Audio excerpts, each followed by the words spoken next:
revêtu de gloire.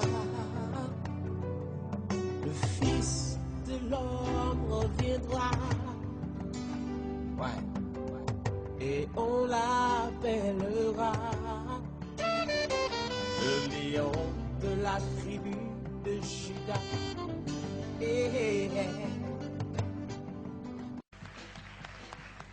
Nous voulons avancer encore aujourd'hui dans le thème avec Luc chapitre 4, le verset 14. Je ne serai pas long parce que nous allons passer un moment de prière où nous demanderons à Dieu de nous revêtir de la puissance de son esprit. Luc chapitre 4, le verset 14 nous dit ceci.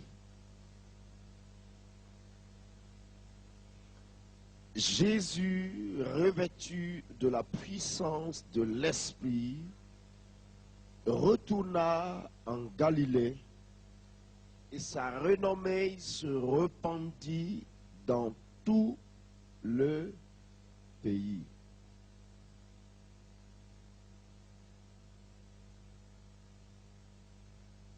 Le verset est tout court et tout simple. La Bible dit que Jésus de Nazareth retourna en Galilée, mais revêtu de la puissance du Saint-Esprit. Et la Bible dit, sa renommée se répandit partout dans le pays.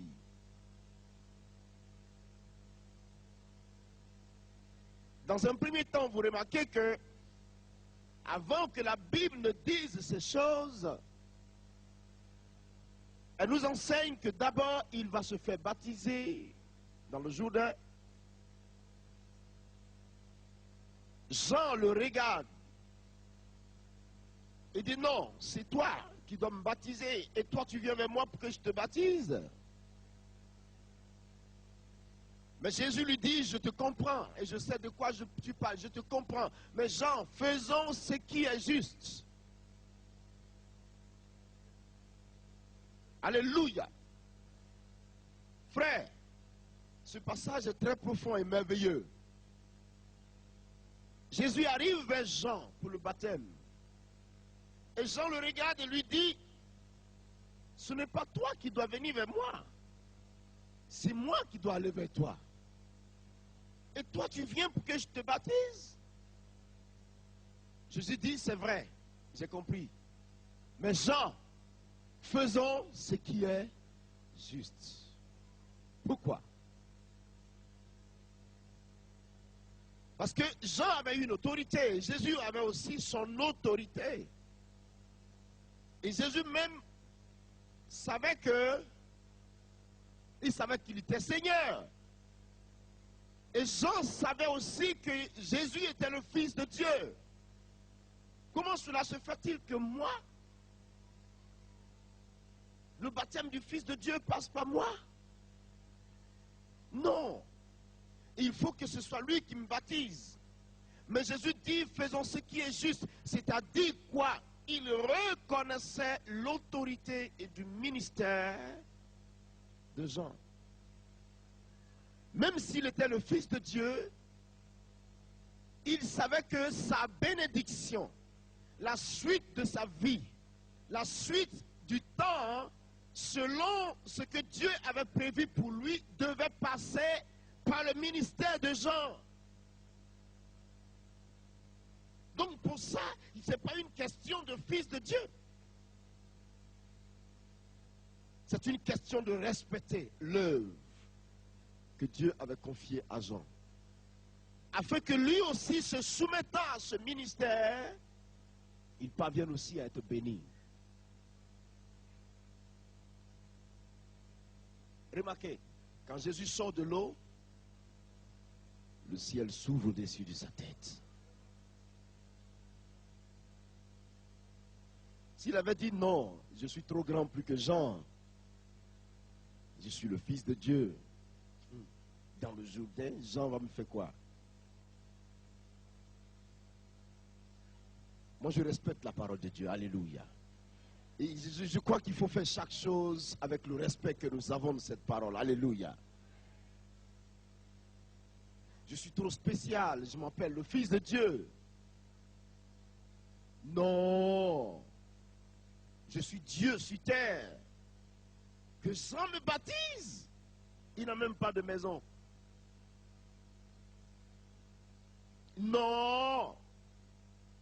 Mais il n'a pas tenu compte de cette apparence. Il n'a pas non plus tenu compte de son rang. La Bible dit, il est venu en serviteur.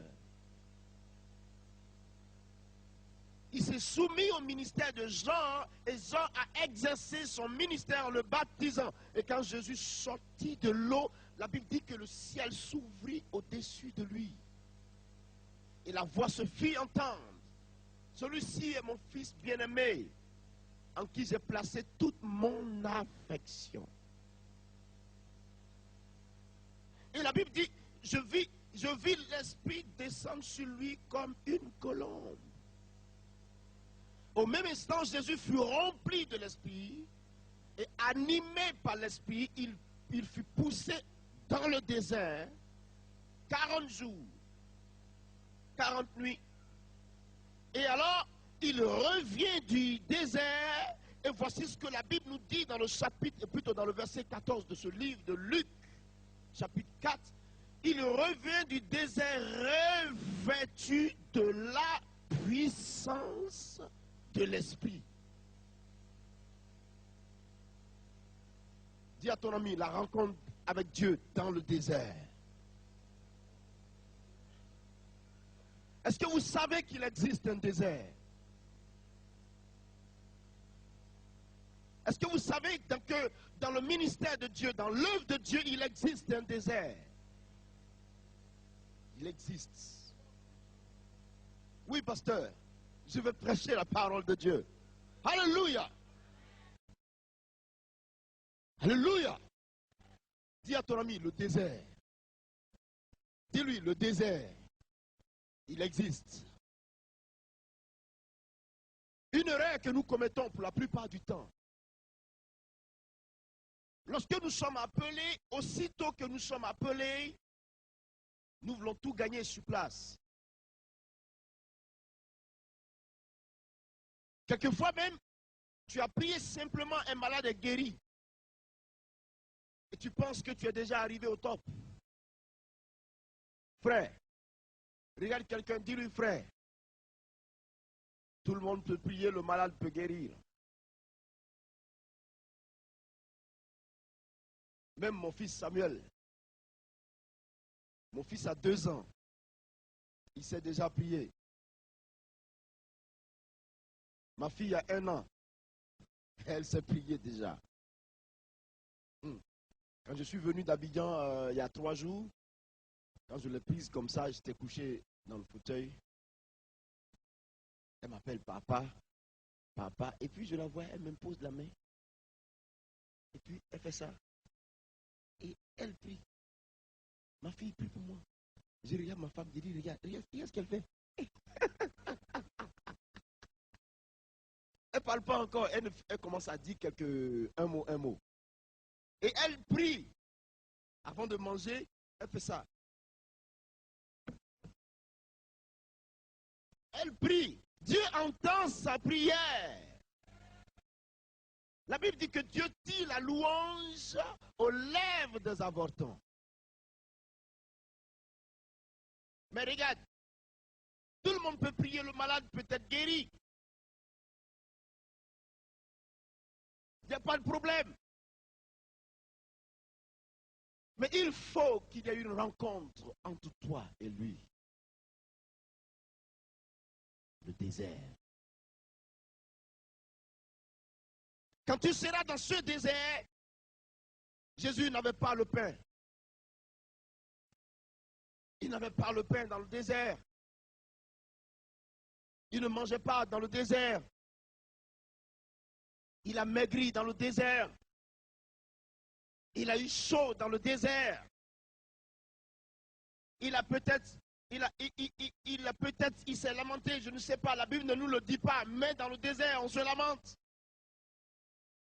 On marche, on veut boire de l'eau, on ne trouve pas. On marche, on veut manger, on n'en trouve pas. Le peu d'eau que nous avions en réserve est fini. On se pose la question, le bidon va finir, c'est la dernière goutte, qu'est-ce que je vais faire après? On se dit qu'on est en face de la mort. Et même beaucoup commencent à haïr Dieu. Beaucoup même commencent à remettre en cause leur appel au service de Dieu. Et le diable parle à ton esprit. Tu es sûr que Dieu t'a appelé à le servir?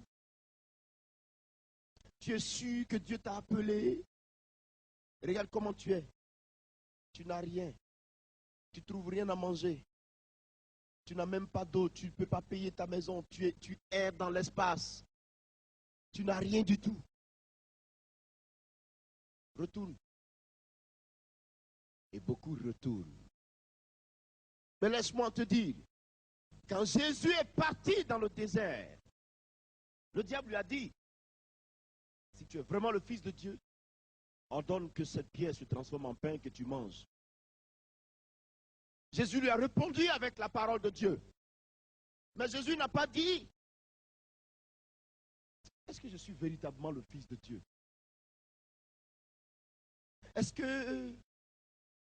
que j'ai un conseil à donner? Je préfère l'obéissance à Dieu que de me poser chaque fois la question, est-ce que.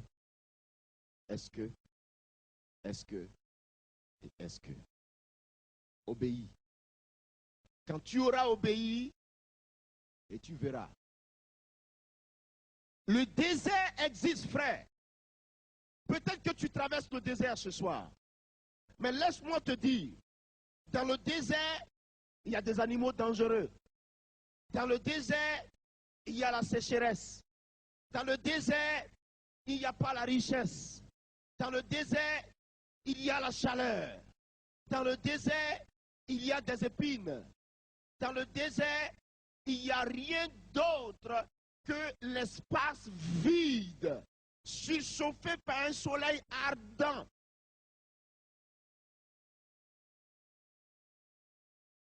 Alléluia.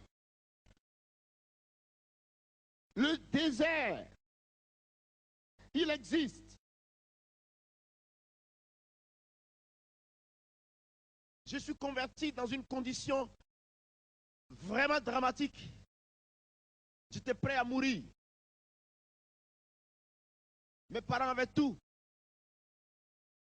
Tout. Je n'avais pas à me fatiguer. Si je veux dormir à l'étage, au village, même dans le village, vous connaissez les villages africains, je dors à l'étage. Parce qu'il y en a. Je ferme les yeux, papa, donne-moi, papa, débouche ce qu'il faut. Mes frères, quand Jésus a saisi ma vie, j'ai oublié l'université d'Abidjan. J'ai oublié ma mère. J'ai oublié mon père. Et je suis resté dans la faim. Frère, il faut que tu passes dans le désert. Pas pour c'est pas une malédiction. Mais dans le désert, on apprend à connaître Dieu au pied de son mur. Dans le désert, on apprend à connaître Jésus au pied de sa croix. Dans le désert, on apprend à découvrir qui est la personne de Dieu. Alléluia. Dépouillé de tout. Et nous devions manger un jour. J'avais jeûné 7 jours. Le riz était fini. Regardez bien, hein. Tout était fini. Il n'y avait plus rien dans la cuisine. J'arrive, je sortais d'un jeûne de 7 jours. Je n'avais pas mangé pendant 7 jours. Je demande à ma tutrice, est-ce que je peux manger les gratins? Vous connaissez les gratins? Le fond. Quand on a tout raclé, il y a un dernier fond. Les croûtes. Voilà, c'est noir comme ça, pasteur. Voilà. Les croûtes étaient devenues un espoir pour moi ce soir-là. Il n'y en avait plus. J'espérais manger les croûtes et dormir. Je dis à ma tutrice, est-ce que je peux avoir ces croûtes-là pour manger? Vous savez comment elle m'a regardé? Comme ça, au pied, jusqu'en haut, de là-haut, jusqu'au bas, du bas, jusqu'en haut, 3 fois. Et elle me fait ça, comme ça. J'ai attrapé ma tête comme ça. Il y a eu un déclic dans mon esprit. Je dis, je suis sûr que ma mère est en train de gaspiller toute la nourriture ce soir à la maison. Je suis sûr que dans la cuisine, il y a tellement à manger ce soir, elle va tout jeter à la poubelle. Et je suis ici, je suis lorgné à cause des croûtes. Ce jour-là, j'ai dit, je comprends aujourd'hui qu'on ne voyage jamais avec son champ. On ne voyage jamais avec son puits. On ne voyage jamais avec sa maison. Celui que tu es chez toi n'est pas celui que tu es chez l'autre.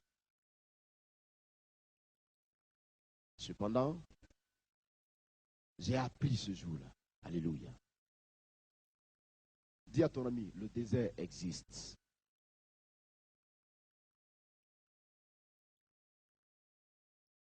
Beaucoup disent non.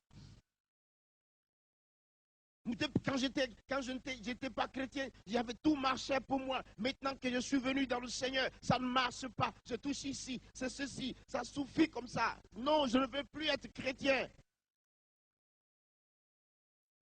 Si tu ne veux plus continuer à marcher avec Jésus, où veux-tu aller et avoir une meilleure vie?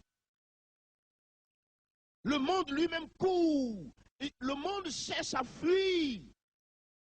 Beaucoup cherchent, ne trouvent pas. Ils cherchent la solution, ils ne la trouvent pas. Toi, tu l'as trouvée. Au lieu d'amortir le coup du désert, tu veux retourner.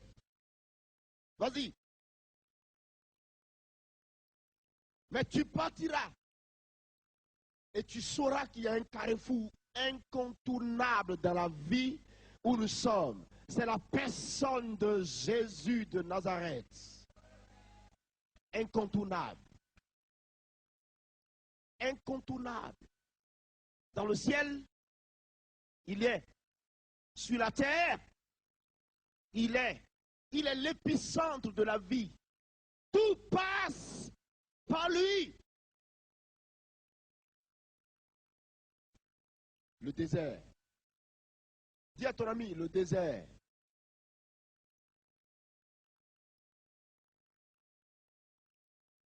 Quand Jésus est sorti du désert, il est venu avec la puissance de l'Esprit.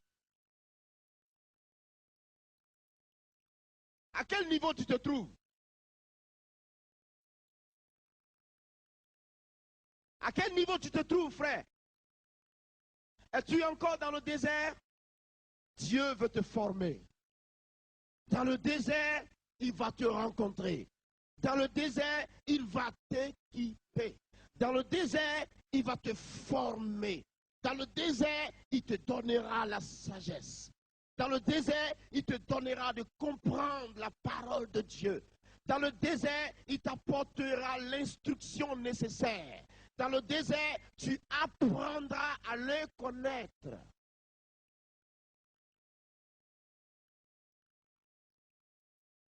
Alléluia.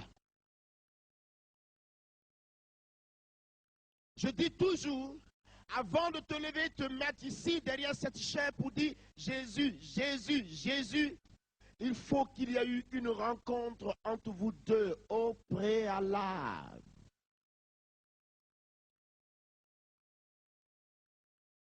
Et ta vie derrière la chair, sinon ta vie aujourd'hui sera le résultat de cette rencontre. Est-ce qu'il t'a touché? Est-ce que tu l'as vu? Est-ce que tu as la révélation de la personne de Jésus? C'est très important, frère. Parce que si tu n'as pas la révélation de Jésus par rapport à ta vie, la révélation de Dieu par rapport à ton ministère, la révélation de Dieu par rapport à ton être et à ta vie chrétienne, tu marcheras sans vision. Tu marcheras et tu seras tous les jours dans le désert. Il tourne. Il tourne. Il tourne. Et il pense qu'il a déjà fait trop de kilomètres. Alors que c'est dans le même cercle qu'il est toujours. Israël a fait 40 ans au lieu de 40 jours. Ils sont partis, revenus, ils ont tourné, ils sont retournés. Ils ont pirouetté et revenu. 40 ans, frère. Accepte le désert. Alléluia. Je ne te dis pas sois pauvre. Non, non, non, non, non, non, non, non, non, non, non, non. Non, non, non, non, non. Le désert est le stade de construction. Dieu te construit. Dieu te construit.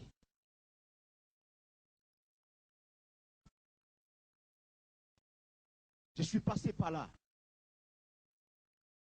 Alléluia. Et quand je suis sorti du désert, j'ai vu la puissance de Dieu sur ma vie. Et elle ne s'est jamais arrêtée jusqu'à aujourd'hui. J'ai vu.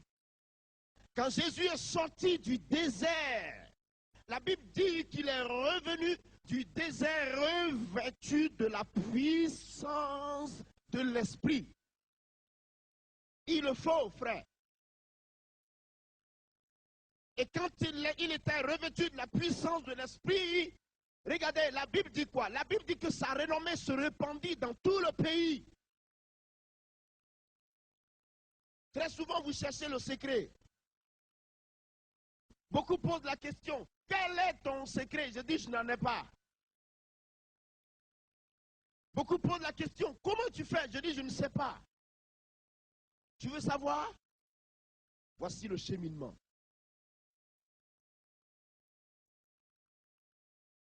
Alléluia. Beaucoup sont découragés. Quel malheur. Quel malheur. Alors que Dieu est en train de te fonder. Tu n'as pas mangé hier parce que Dieu te construit.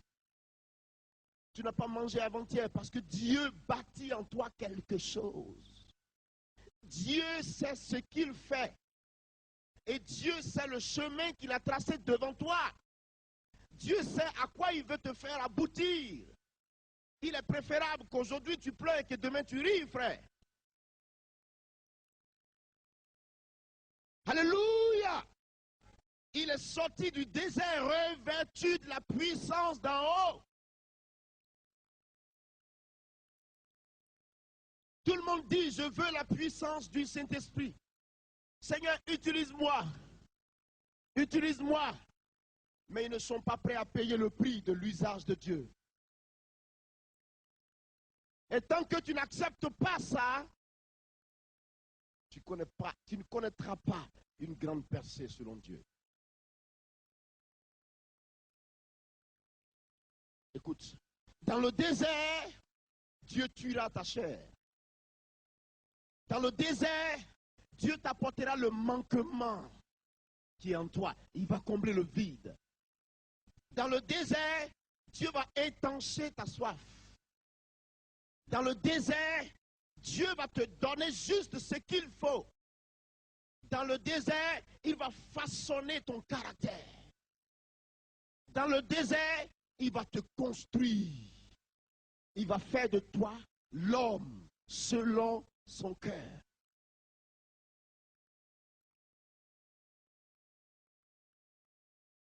Et l'onction viendra. Et quand l'onction descendra sur toi, quand la puissance de l'Esprit sera sur toi, on ne pourra plus t'arrêter. tout ce que tu toucheras, Dieu produira le miracle. Un jour, quelqu'un m'a dit, quand je te vois prêcher, je te vois prier pour les malades, j'ai l'impression que toi et moi, on n'a pas le même Jésus. C'est un serviteur de Dieu qui me disait ça. J'ai dit, pourquoi? Le Jésus de la Bible, c'est le Jésus de la Bible, c'est le Jésus qu'il faut. C'est le même Jésus que je prêche.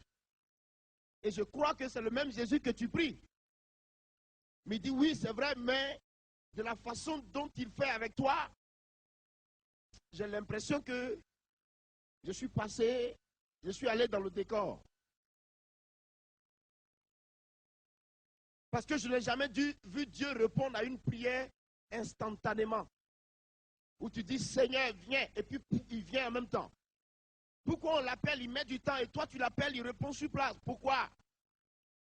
J'ai l'impression que ce n'est pas le même Jésus. Je lui ai dit, c'est pas parce que ce n'est pas le même Jésus, mais peut-être que j'ai accepté quelque chose que toi tu n'as pas accepté. J'ai accepté le sacrifice. J'ai accepté de mourir. J'ai accepté qu'il me casse. J'ai accepté qu'il me brise. J'ai accepté qu'il amène mon front jusqu'au sol pour dire, aujourd'hui, je reconnais que tu es Dieu. Je l'ai accepté.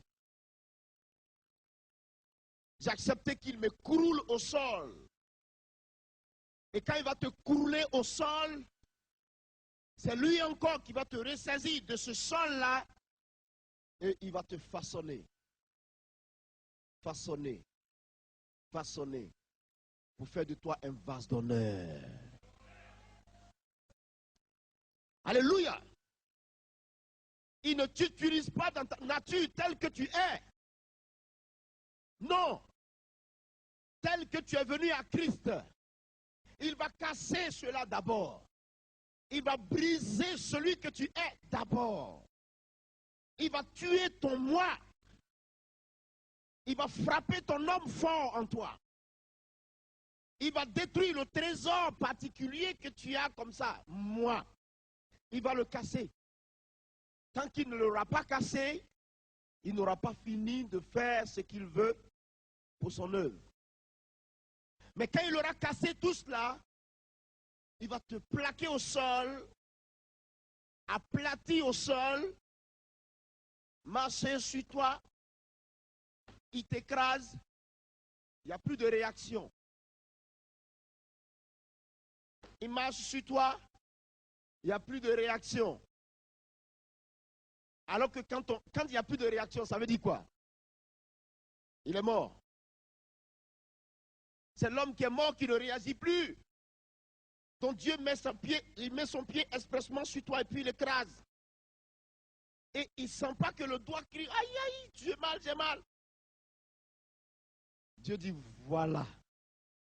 Maintenant, on peut démarrer. Et le mort là, il prend donc son esprit et il le pose sur le corps mort. Et il le ramène dans l'exploit de la vie. Et il le construit, il le relève, il le bâtit, et lui-même, il est content de le regarder et de le bâtir. Parce que cet homme mort ressuscité ne donnera gloire qu'à lui seul. Il n'a plus rien en lui pour s'approprier de quoi que ce soit concernant Dieu. Il a été flanqué au sol. Il est mort. La Bible dit, si la graine ne meurt pas dans le sol, elle ne peut pas germer et porter le fruit qu'il faut. Alléluia. Si la graine ne meurt pas, elle ne peut pas. Quand Jésus est mort, pourquoi dit-on qu'il est ressuscité? Parce qu'il est mort. Et parce qu'on l'a enterré. Et quand il a été enterré, la première nature qui a été enterrée n'est pas revenue. La Bible dit, revêtu d'un corps incorruptible,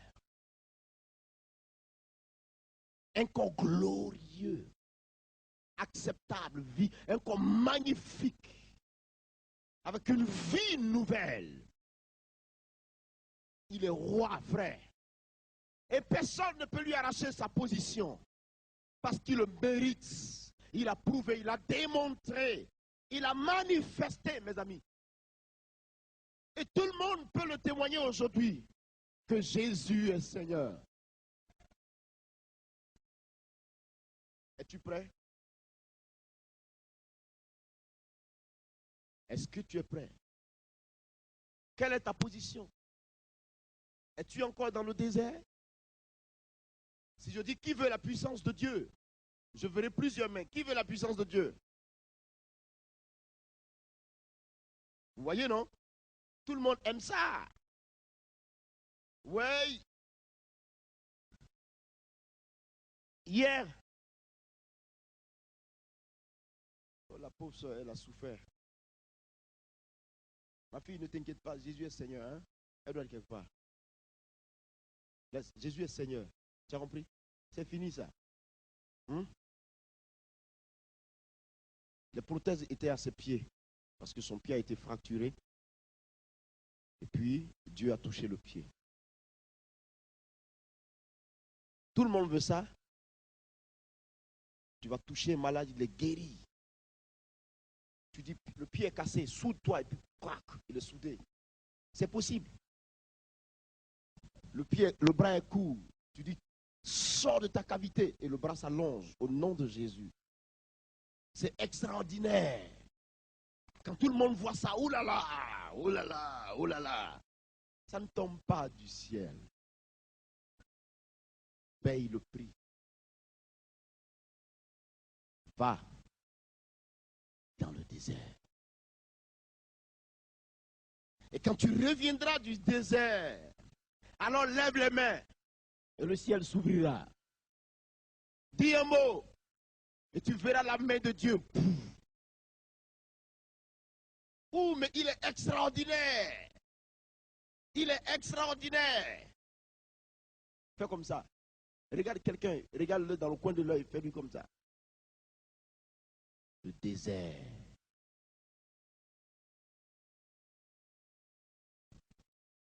Alléluia. Parce que si Dieu ne te fait pas passer par ce désert, mon ami, tu vas construire et tu vas casser. Tu vas construire et tu vas casser. Toi encore, tu construiras. Et le même que tu es va casser.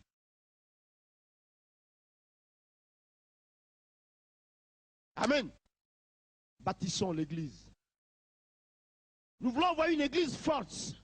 Par la rencontre de Jésus, il est arrêté là dans le désert, il t'attend. Nous voulons avoir une église puissante. Frère, équipe-toi déjà là au désert, à ses pieds. Va, équipe-toi et tu verras, ta vie ne sera plus jamais la même. Jamais. Jamais. La puissance de Dieu descendra.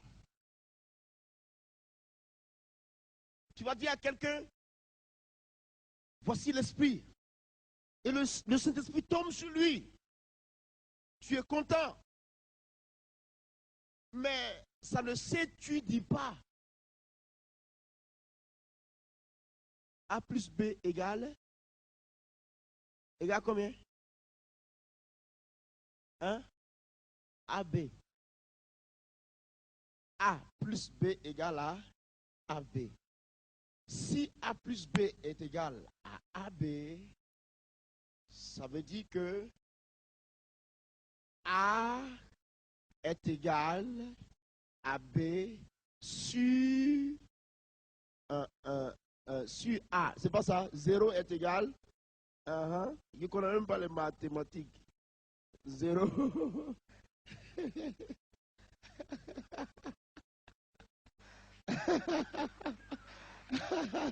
Alléluia.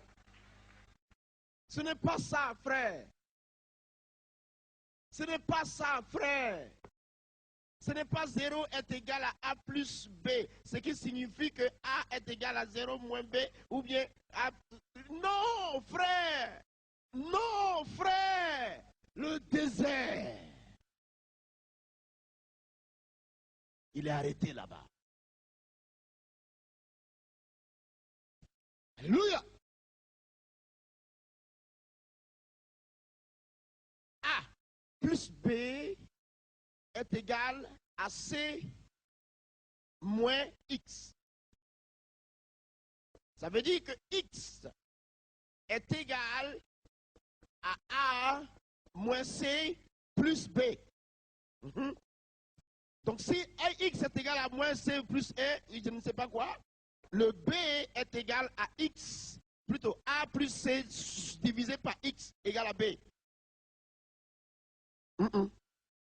Regarde ton ami, dis-lui, ça ne marche pas. Ce qui marche, c'est ton cœur plongé dans le désert, dans l'humilité, dans la soumission, dans la crainte de Dieu, dans la patience. Et laisser Dieu nous casser, nous construire. Et cette génération sera une génération de puissance et de gloire. Jésus t'attend. Dis à ton ami, il t'attend.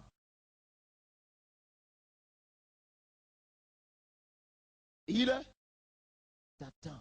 Je dis très souvent, il ne faut pas que ce soit pour moi seul compris. Quand j'étais un nouveau chrétien, je disais ça. Dès qu'il y a un problème, priez pour moi. Priez pour moi. Pourquoi je ne pourrais pas être aussi moi-même un canal par lequel Dieu pourrait faire du bien aussi aux autres? Il a dit à Abraham, je te bénirai. Et toi aussi, tu seras une bénédiction. Il faut que tu quittes à l'étape de réception de la bénédiction. Deviens une bénédiction. Tu le peux. Tu dois devenir une bénédiction. À l'étape où le chrétien est devenu une bénédiction, ce chrétien-là est en position de force, dans une intimité avec Dieu qui est telle que Dieu aura besoin de lui chaque instant qu'il veut. Et quand Dieu dira, j'ai besoin de toi, rien en lui ne l'arrêtera pour dire à Dieu, oui, je suis prêt. Quand il pose la question à Ésaïe, au chapitre 6, le verset 8, il dit, qui enverrai-je? Dieu cherche un homme, il cherche une femme. Dieu pose la question et Dieu dit, qui enverrai-je? Il veut trouver une femme, il veut trouver un homme, il veut quelqu'un pour payer le prix, il veut quelqu'un pour se consacrer, il veut compter sur un individu pour gagner ce monde à Christ, car le monde périt. Dieu peut-il te trouver à la juste place? Est-ce que tu es à mesure de répondre à la question? Qui enverrai-je? Qui enverrai-je? Il regarde. Y a-t-il une femme digne? Y a-t-il un homme digne? Y a-t-il quelqu'un qui soit à la brèche afin de bénir le peuple? Y a-t-il quelqu'un sur qui Dieu peut reposer son esprit pour démontrer la puissance du royaume des cieux?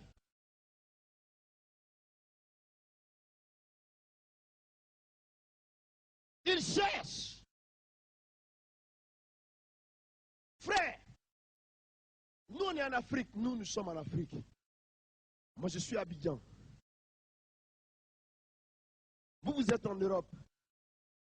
Mais c'est le même territoire. C'est la même terre de Dieu. C'est l'océan qui nous sépare.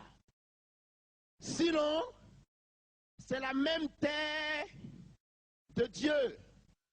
Nous avons la même mission. Nous vivons pour une même cause. Frères, sortons de la tiédeur. Sortons de la timidité. La Bible nous enseigne, nous n'avons pas reçu un esprit de tiédeur. On n'a pas reçu un esprit de timidité. Mais nous avons reçu un esprit de force, de vie, de puissance. Oui, frère. Quand vous venez en Europe, vous perdez le zèle que vous aviez. Pourquoi? Et ceux qui sont en Europe disent qu'ils sont dans un haut milieu, sinon une grande nation, et négligent le zèle pour Dieu. Pourquoi? Que ce soit en Afrique, que ce soit ici en Europe, le zèle que Dieu m'a donné reste intact. Parce que c'est la terre de Dieu. Réveillez-vous, frère. Réveillez-vous, frère. Réveillez-vous. Je dis qu'il faut se réveiller. Il faut se réveiller. Le temps n'est pas à la tiédeur. Le temps n'est pas à la timidité. Le temps est à l'efficacité par l'esprit des hommes. Dieu cherche.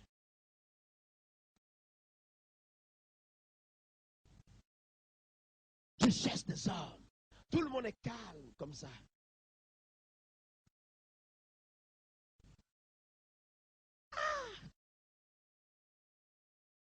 Le chrétien, non, l'enfant du roi des rois, non, frère, si mon Dieu est vivant, je dois être vivant. Qu'est-ce que tu as? Vous connaissez, il y a une maladie en Afrique qui est une maladie de la malnutrition, le kwashiorkor. On appelle ça le kwashiorkor. Quand le kwashiorkor attaque un enfant, ses pieds deviennent comme ça. Beaucoup de chrétiens sont devenus kwashiorkor spirituels. Parce qu'eux-mêmes s'enfoncent dans cet état-là. Réveille-toi un peu, s'il te plaît. Réveille-toi un peu, s'il te plaît. Il n'a jamais été dit dans la Bible que tu dois mourir tiède. Ils sont vivants. Même le... Vous ne savez pas ça? Nous avons vu ça, nous. On a un jeune évangéliste qui était décédé en Côte d'Ivoire. Mais il est mort. Mais le corps, ici, tout était chaud. Sa mère nous a appelés. Mais est-ce qu'il est vraiment mort? Elle dit, mon fils n'est pas mort. On dit, si, il est mort. Elle dit, mais toute sa poitrine est chaude. Sa poitrine est chaude. Le corps n'est pas froid. Ça veut dire qu'il n'est pas mort. Je dis ce que tu dis à la fois spirituel. Parce qu'il vivra avec Jésus. Mais le cadavre qui est couché là est chaud. Le chrétien spécial. Réveille-toi. Je dis, il faut se réveiller. Dis à celui qui est à côté de toi, arrête ta timidité.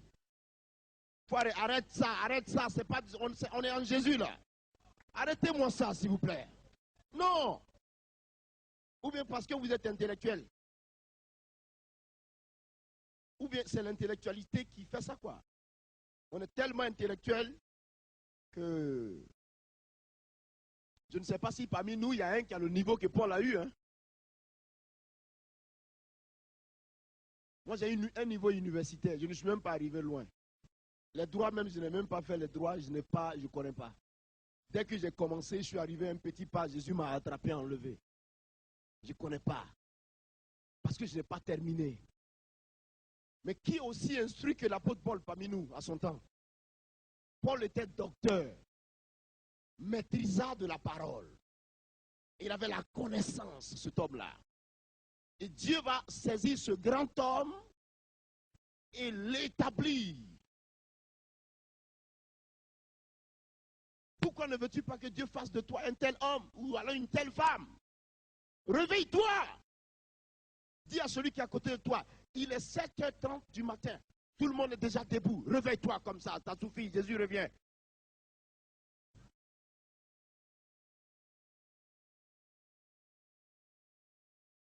Jésus revient.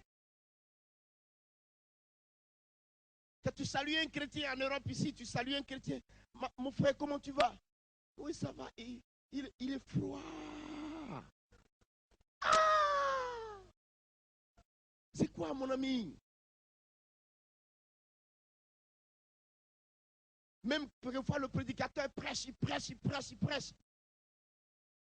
Même pour dire Alléluia, Amen, pour dire Alléluia, Amen, tout le monde. Il crie Alléluia. Deux personnes disent Amen. Et là, tout le monde est assis comme ça. On le regarde les bras croisés parce qu'on est trop intello.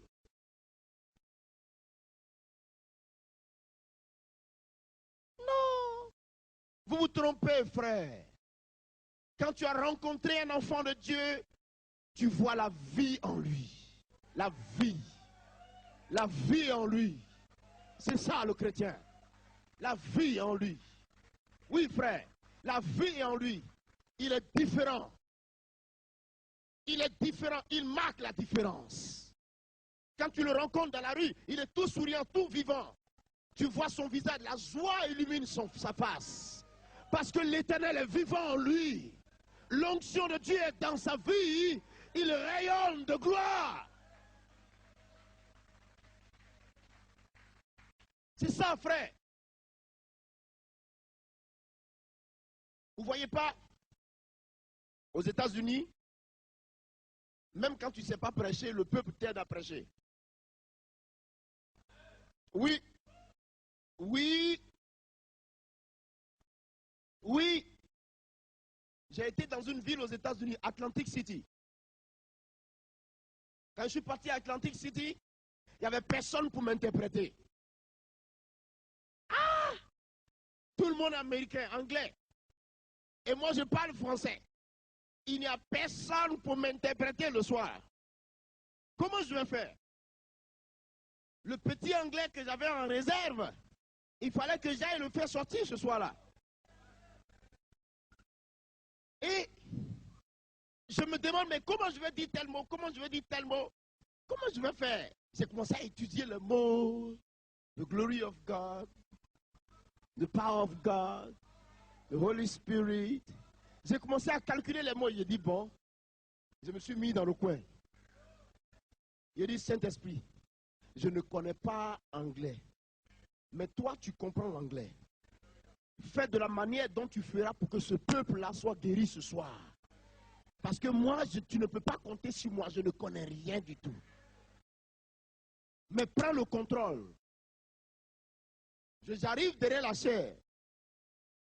J'ai commencé à parler. Do not, comment on appelle ça là? Don't mind my mistakes. I'm a Frenchman. I will speak English, but I don't know how. But listen to me. The Holy Spirit will tell you what you need.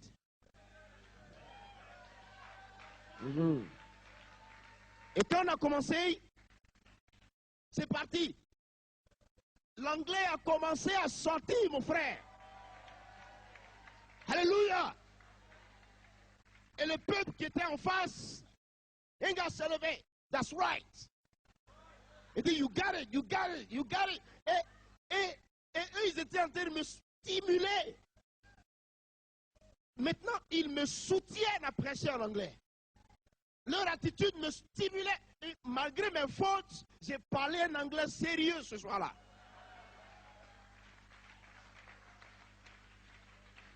Alléluia. Et Dieu a commencé à guérir les gens dans la salle. Des Syriens étaient guéris, des gens malades, qui avaient des problèmes mentaux, des gens qui avaient des cancers, des guérisons dans la salle. On me dit non, ne va pas. Je dis non, je pars à Philadelphie ce soir. Ils disent non, il faut rester. On va organiser une croisade dans 2 jours. Ils veulent faire une publicité partout. Je dis non. Laissez-moi partir.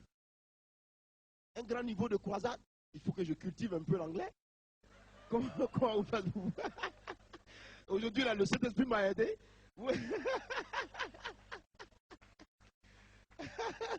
Alléluia. Pour vous dire ce soir que le chrétien ne doit pas être mort, sade, fade comme ça, fade. Non, frère. Pourquoi, pasteur? Lève-toi, relève-toi, s'il te plaît.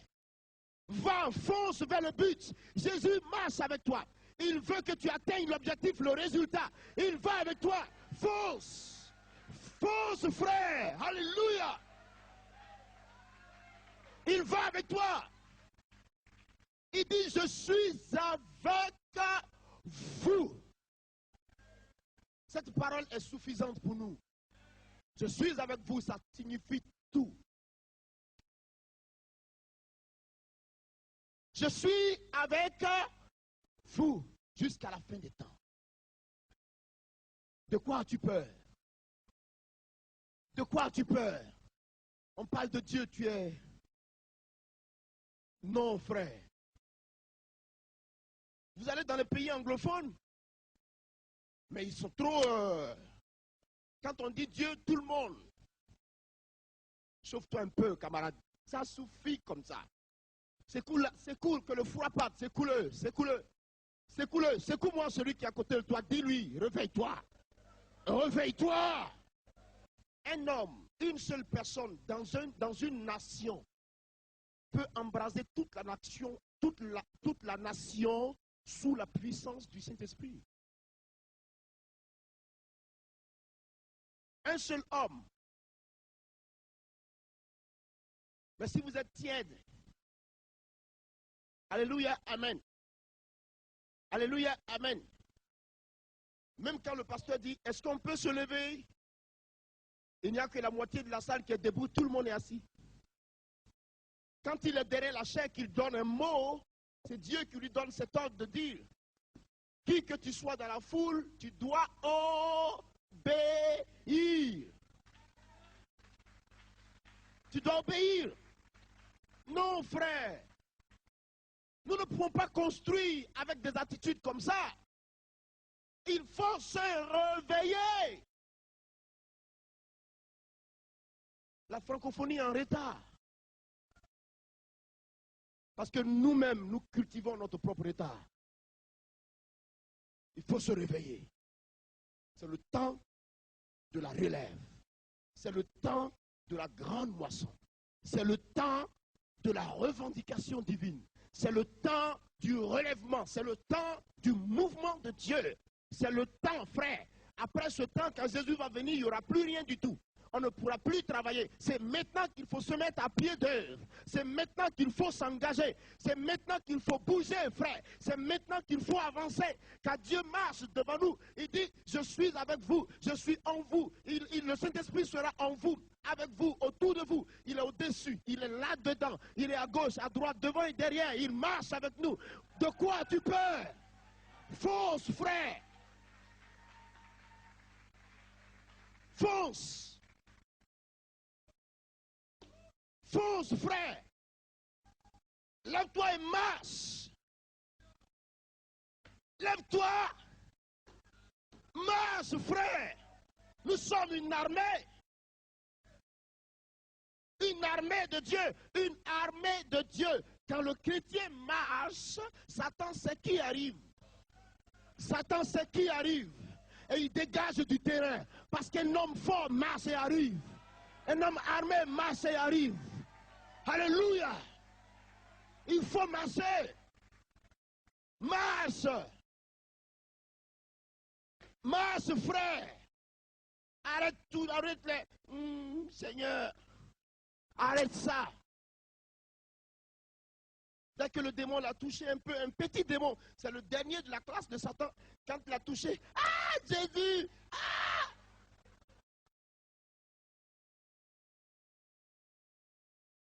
Pourtant, il ne peut même pas s'approcher de ton autorité. Dès que tu dis, tu es vaincu au nom de Jésus, il tombe. Mais tu laisses ton autorité et puis tu dis, Jésus, regarde le petit démon. Oui, frère, il faut arrêter ça. Il faut se lever. Nous sommes des enfants de Dieu.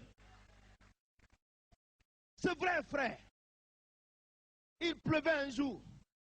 Dit non, la pluie va gâter la croisade. Je dis laissez comme ça. C'est parce que je ne me suis pas encore habillé. Mais quand je vais m'habiller, la pluie saura qu'il y a quelqu'un qui s'est habillé et qui va sortir. Elle va s'arrêter. Calmez-vous. Elle saura. Je ne me suis pas encore habillé. Attendez. Il dit tu es sérieux? J'ai dit oui, je suis sérieux. Tu verras qui est mon Dieu aujourd'hui. La pluie va arrêter l'œuvre de Dieu. Quand je me suis habillé, qu'on est sorti, la pluie est coupée. J'ai dit, c'est quoi ça? Il dit, qui tu es? Il dit, je ne suis pas qui je suis. C'est Jésus de Nazareth qui est à l'œuvre. Tout récemment, nous sommes allés en Guadeloupe. Au début de novembre, là. Nous sommes allés en Guadeloupe. Le même jour que nous sommes arrivés, on dit, ah, demain, il y aura un cyclone. On dit, il y a un cyclone. On devait commencer la croisade le même soir que le cyclone devait arriver. J'ai dit, vous dites quoi? Un cyclone, ici. Qu'est-ce que vous attends, vous dites quoi, vous? Vous dites quoi, là? Un cyclone, ici en Guadeloupe. Hein? Un cyclone, comment il s'appelle votre cyclone? On dit, il s'appelle Josué. Ah bon? Et le cyclone Josué va arrêter la puissance du grand Dieu. Ah oui? Vous êtes sûr? J'ai dit devant tous les Guadeloupéens, cette année, vous verrez qu'il y a un Dieu, créateur du ciel et de la terre. C'est ce Dieu-là qui m'a envoyé ici. Un cyclone ne m'a pas envoyé. Le cyclone sait qui je suis devant Dieu. Frère, vous savez ce qui s'est passé? On a commencé la croisade. Prêcher, prêcher. Dieu s'est tellement manifesté ce soir-là. J'ai dit, Seigneur, je te rends grâce parce que tu es dans le ciel guadeloupéen. On est allé dormir. Quand on s'est levé le matin, j'ai dit, où est votre cyclone? Tout le monde criait, ouh! À la croisade, hein? Jésus, Jésus. J'ai dit, ah bon? Le cyclone est venu, il a dévié la Guadeloupe, il est retourné dans l'eau. Vous avez eu les échos à la télévision, non? C'est parce qu'on était là-bas, Jésus te l'a largué net. Cyclone. Tu as l'autorité, frère. L'autorité est en toi. Écoutez-moi, l'autorité est en vous. Vous ne reconnaissez pas votre autorité. Ah! Ou mon Dieu est vivant, ou je n'ai pas de Dieu. Ou je marche avec le Tout-Puissant, ou il n'existe pas de Dieu dans ma vie. Et j'arrête de prêcher la Bible. Je ne peux pas prêcher un Dieu mort. Je ne peux pas. Pourquoi? Arrêter mes études pour un Dieu mort? Pour aller où? Mais parce qu'il est ressuscité. Parce qu'il est vivant. Nous prêchons la vie qu'il est. Ça suffit, frère, il faut te réveiller. Il faut construire, il faut bâtir, il faut marcher. Il faut entrer dans la vision de Dieu. Il faut avoir la révélation de Jésus-Christ. Il faut foncer droit vers le but, sans se poser de questions. Lui se chargera lui-même des détails. Ça suffit, frère, il faut te réveiller. Il faut construire, il faut bâtir, il faut marcher.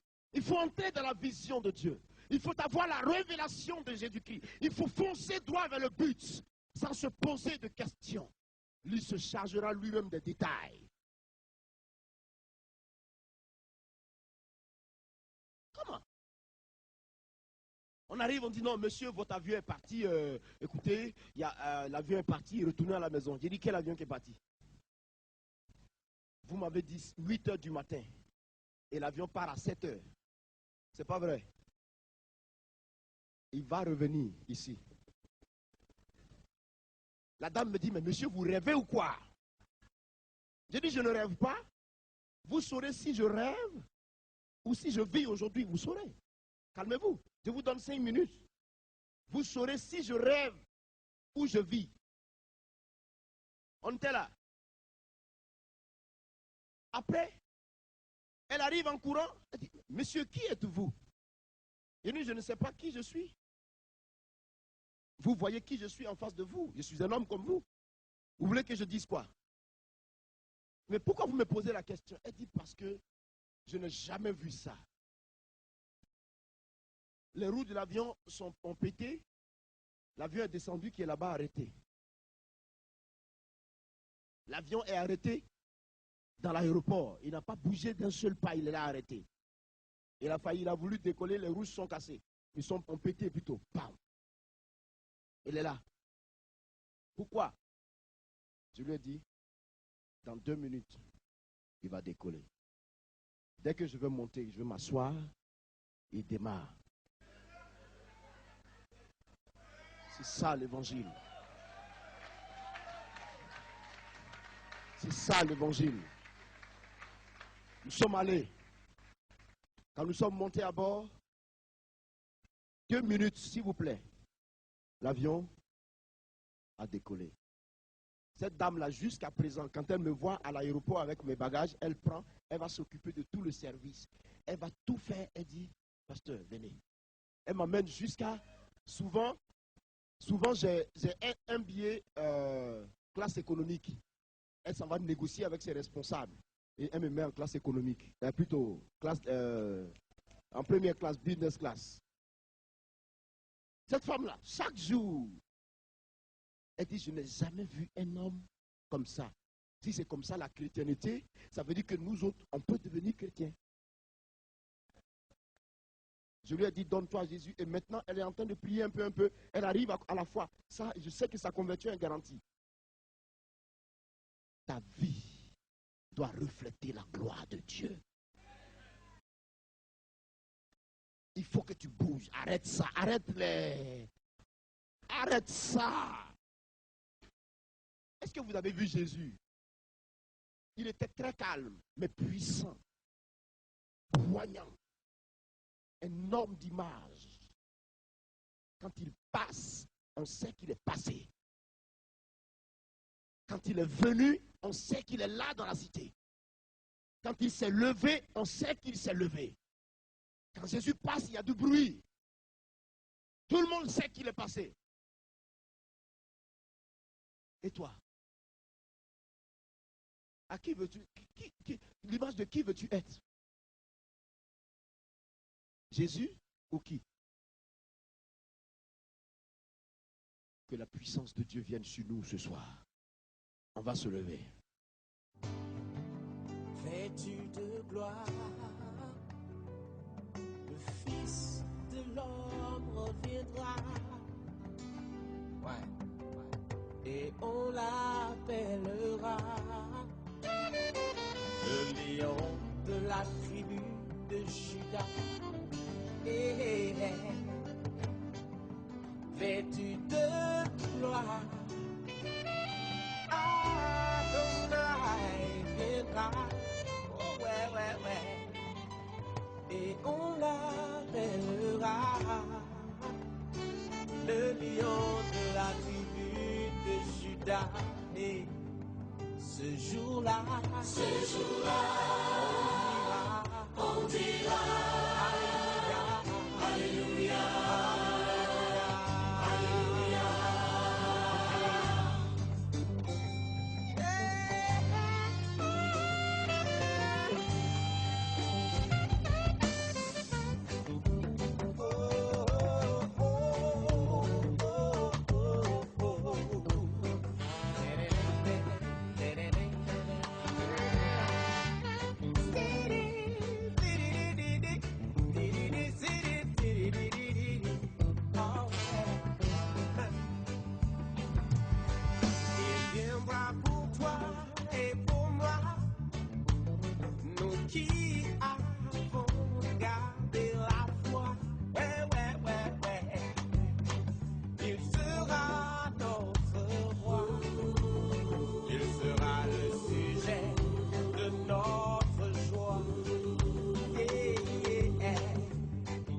œil le verra, toute langue